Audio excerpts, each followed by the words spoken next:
സ്നൈപ്പറാ സ്നൈപ്പറാ. പിന്നെ ആർക്ക് വിളിക്കുന്നത്?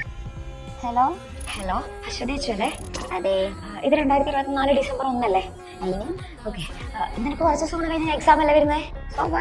എന്നിട്ടാണോ പോത്ത് ഇത്ര നേരമായിട്ട് അവിടെ പബ്ജി കളിച്ചോണ്ടിരിക്കുന്നേ? താനാരാ? ഞാൻ നീയാണ്. നീ ഞാനാ? പോയായിരുന്നു.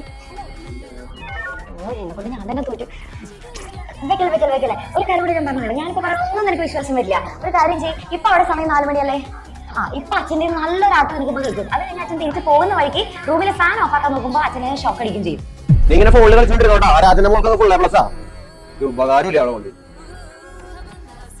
ഇങ്ങനെ ഫാനോട്ട് വെച്ചോളൂ. പേടിക്കണ്ട. ഞാനിപ്പോ നിന്റെ ഫ്യൂച്ചറിൽ നിന്നാണ് വിളിക്കുന്നത്. നീ ഇങ്ങനെയാണ് പഠിക്കാൻ പോകുന്നതെന്നുണ്ടെങ്കിൽ നിനക്ക് എവിടെ എത്താൻ പോകുന്നില്ല. നിന്റെ ലൈഫ് മൊത്തം കൊഞ്ഞായിട്ട് പോകും. നിനക്ക് ഭാവിയിൽ ഒരു മണവാഞ്ചൻ ഭർത്താവും 3 പാട്ട പിള്ളേരുണ്ടാവും. എന്നിട്ട് അവരെയൊക്കെ നോക്കി തളർന്ന് നടുവെട്ടി ആകെപ്പാട് ആരും നോക്കാനില്ലാതെ മൊത്തത്തിൽ 3G ആയി പോകും നിന്റെ ലൈഫ്. പേടിപ്പോ എന്നാ ചെയ്യാ?